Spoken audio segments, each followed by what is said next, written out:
you know you might find a better place to play.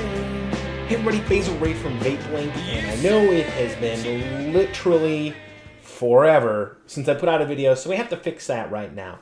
Today we're going to talk about the Man Cave Mods DNA20D, made by Matador, purveyor over at Man Cave Mods. So the idea here is that you have a handmade wooden box mod that is utilizing the Evolv DNA20D board. So right now I have a low resistance Icon Vape 510, not the 801, 510 Fusion Cartomizer in a tank here, and I'm pushing 12.1 watts, which is going to be about, what are we looking at? 4.2 volts. Cartomizer's reading in at 1.4 ohms. Got some 50/50 Grant's Vanilla Custard here. Let me give this a good solid rip.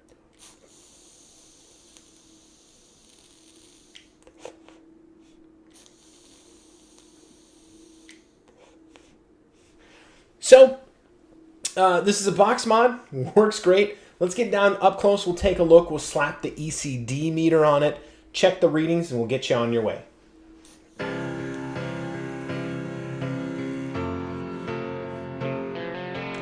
Here we go with an up-close look at the Man Cave Mods DNA20D. So it has the Evolv DNA20D board here. Up and down tactile fire buttons. These are kind of a hard plastic, smaller round buttons. We've got a nice clicky response. A domed fire button here. I would like to see a button that's set a little bit more flush, but I don't have any problems with this button.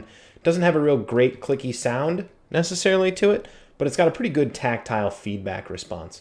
One thing worth noting here, when you look at this, it may kind of appear that the DNA20D board isn't mounted 100% level with the actual box, and that is true. Part of that is that it's kind of difficult to get the screen in here, know that you've got it lined up just right, secure it down, and have it powered up all at the same time. Evolv is coming out with a mounting bracket apparently for this, and I really hope to see Matador use that to kind of just help really give it that extra little bit of aesthetic polish. But as it sits, I think the mod is really well made. You can see it's got kind of some sort of lacquer or clear coat finish on it, but it's not excessive, right? So there's no runs in it or something. Just a nice thin little finish here. It's got a real nice, soft, smooth feel to it, and a pretty solid device. So a couple of quick just features here of the DNA20D. So if we click the button 5 times, it's going to activate or lock the device. So right now the device is on. If we had an atomizer on top here, it would be reading the atomizer. It is just a standard 510 connection. One thing I would like to see here is some sort of catch cup or finishing watcher to kind of act as one. Just a little something so that we don't get it leaked e-liquid all over the top of this and create any finish issues. So 5 times to lock the unit. What will happen is it will tell you that it's locked. Click 5 times. So when it's in locked mode, if you press and hold the up fire button and the up button and the fire button, it'll show you right mode. Continue to hold this for about 5 seconds. It will flip into left mode. So no matter how you have this mounted, you can invert the display. In the event somebody puts it in upside down or they don't like the way it's displaying, you can always flip that around. You press and hold again the up wattage button and the fire button. It will display left mode. Hold it for 5 seconds. It'll flip it back to right mode. You can only do this from the locked menu, I guess. So you'd have to unlock it, or if it's unlocked, you'd have to lock it up to do this. Same thing with the down wattage button. If you press and hold that in tandem with the fire button, it will show you normal mode. Then after 5 seconds, it'll flip to stealth mode. Stealth mode, when it's unlocked, when you fire it, the display will not read. So you would need to have an idea of what you have your wattage set at prior to doing that. Once you tap it 5 times, it will go back into lock mode. The screen will come back on. Again, you do the same thing to set it back to normal mode. Press the down button in tandem with the fire button. 5 seconds, it'll go back into normal mode.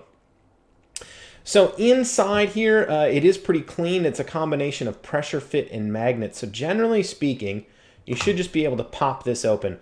A couple of times I've had to kind of get a nail in the seam here and get it to come open. The more I've taken it open, it just seems to kind of loosened up to a more functional position. First couple of times I opened it, it was a little bit snug. So inside, this one takes a single 18650. So you can see here I've got a 2000 milliamp hour AW. That's what I like to run in this here. So the wiring is fairly clean. Everything looks pretty good, pretty well put together. You can see the board is mounted and there's something separating that from the display. One thing that I do want to point out, when I got mine, my 2000 milliamp hour AWs were a slight bit rattly. So they made solid and consistent contact, but as I was holding the device, I would hear it rattle a bit. I stretched the spring out just a tiny little bit, just ever so slightly, and that's completely taking care of that rattle sound. One nice touch that's a feature of the Evolv board is that when the circuit comes on, the display will say Evolv DNA and the unit powers up. There is no off for the screen. The screen will just dim after a few seconds of in operation, and after a minute or so, it will actually just kind of shut itself off. First time you pick it up and tap it, it may take a quick second for it to react and turn back on, and you're ready to go. So on the display, it's going to show you the voltage and resistance in addition to the charge of your battery. Now this does not have any integrated charging, so you do need to swap out batteries. Easy enough to do. The back piece just pops right off. You can see some magnets, pressure fit here. This one is number 45, so each one is labeled MCM for Man Cave Mods with the number. So let's give it just a quick test here with the old ECD meter and just kind of test out. And this isn't really speaking to the mod itself so much as it is function of the DNA board. So let me go ahead and slap on here my ECD meter. And unfortunately, it kind of lines up a little bit funny. Let me back it off and see if it can still... Yeah, it's not going to quite make a solid connection. So we're going to kind of have to rock this back and forth a bit to give you a show. So I'm going to slap on, this is that same Cardo tank with Grant's Vanilla Custard. It is a low resistance 510 Fusion inside from Icon Vape. So I have this set here at 11.2 watts, which according to the display is going to be about 3 amps, 3.9-ish volts, 1.2 resistance. Power, I'm showing 11.7. We've got it set at 11.2. That's somewhat accurate. I'm not exactly sure if it's just the way the ECD meter is reading this or if there is a slight bit of inconsistency between what the display is set at and what power is being delivered here. It's not really, I don't think it's a function of this particular device so much as the DNA20D board itself. So let's crank this up here just a bit. Oh, that's down. This is up. Camera's in reverse, making it tricky. All right, so let's fire this all the way up. We'll blast it a couple of times quick here at 20 watts. So we've got it set to 20. Let's see what the ECD meter says. One thing that will happen is when your battery starts to get low and it can't boost properly, you may get the check atomizer reading like we had there on the board. So let me pop this open and put in a freshly charged battery. So here's a fresh 2000 milliamp hour AW. That is in. Slap this all together. One nice thing as well is that when the battery comes out, it remembers your wattage. Still set to 20. ECD meter is going to give us, let's see here. Again, it's showing 20.5. So whatever reason, it looks like there's about a half a watt variance. Really don't think you can fault the modder for that. That looks to be just function of the DNA20D and how it's talking to the ECD meter. It may be that there is truly that. It may be the way the ECD meter is measuring it. What we can do as well is use a standard 510 kind of volt checker here and just see if that matches what the display is on the board. So let's get this lined up. All right, so if we take a look here, this is going to show us, I can't read it at that angle, about 5.2 volts, thereabouts, right?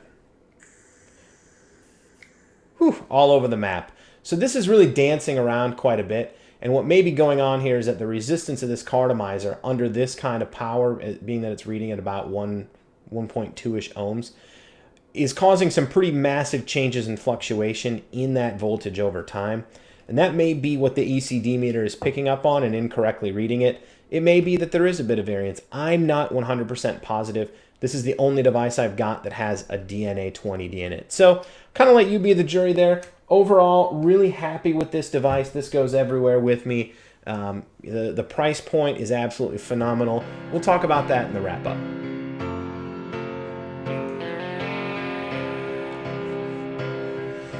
So again, this is available on ECF.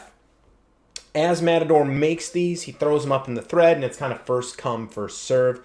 They range in price. I think it kind of depends on the wood.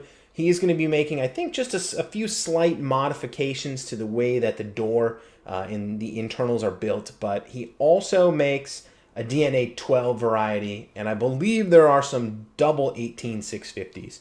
So for me, this is about the perfect size. Let me find something to compare this to. How about a trusty Rio Grande? So the Rio Grande is going to sit just a little bit taller with the catch cup. It is just a little bit wider than the Rio Grande. If I could hold it all straight. Should have done this in the close-up, you moron. There we go. A little bit wider, a little bit thicker, but not much, all that much different in size than the Rio Grande. I really like this. This has supplanted my Darwin use. I haven't touched my Darwin in a week or so. I've been using this pretty much every day, with the exception of the mod that I actually built this weekend, which uses a DNA12. Another story completely.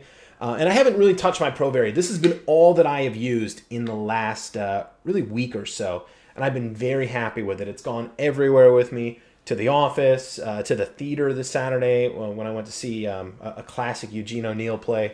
And I'm really liking it. It's great with a tank because you've got plenty of space there, so it fits well. I've also been using this to drip. This is my setup that I had with me today at the office. So I slapped on a 901 with the drip shield, no leaks, looking good, ready to roll. So, is it worth it? I think it is worth every penny that I paid. I probably would have been, more than willing to pay a little bit more. I'm very happy with this. The battery life seems to exceed that of my ProVary by quite a bit when I'm pushing higher voltages. When you're pushing 12 plus watts, 12 to 15 watts out of 118/650, you're generally talking somewhere, between 4.5 and 5.5 volts.